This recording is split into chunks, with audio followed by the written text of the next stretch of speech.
So da farko dai bayan ka ɗauko ka bi link ɗin zai kai ka Play Store, za ka ɗauko app ɗin. So za ka zo ka danna open gashi kamar haka.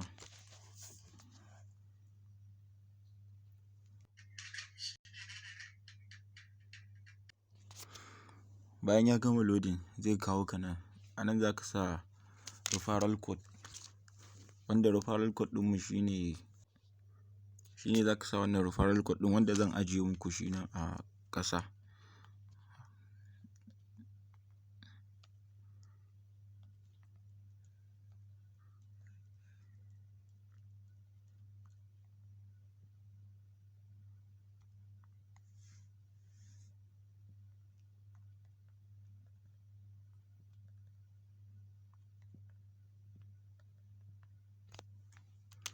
Gashi kamar haka. Kawai sai ka danna start bayan ka sa shi. So za ka zo nan ka yi searching ɗin ka zaɓi English, ga English nan. Mun zaɓi English. Sai ka zo nan ka zaɓi country, ƙasar da kake Nigeria.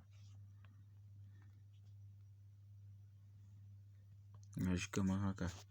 Sai ka zo nan ka sa phone number banda zeron farko. So ga number mu kamar haka.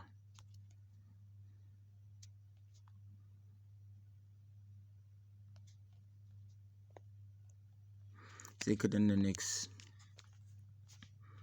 Za su tura maka OTP. So ga OTP ɗin mu mun sa kamar haka. Sai kai confirm. Sai ka wuce.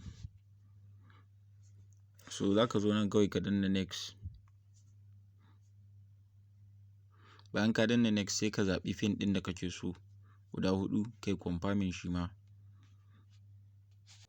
So bayan ka sa pin ɗinka zai kawo ka nan sai ka zaɓi username ɗin da kake so. So mu ga username ɗinmu mun sa, da ka sa zai yi searching. Wannan sun ce an taɓa sa shi.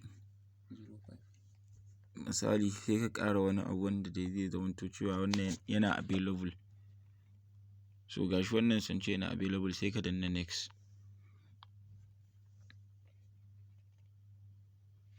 Network. Gashi yana loading.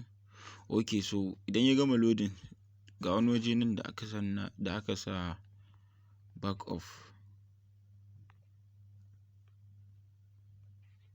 Nan ɗin nan za ka zo ka danna. Bari ya gama loading ɗin ku gani.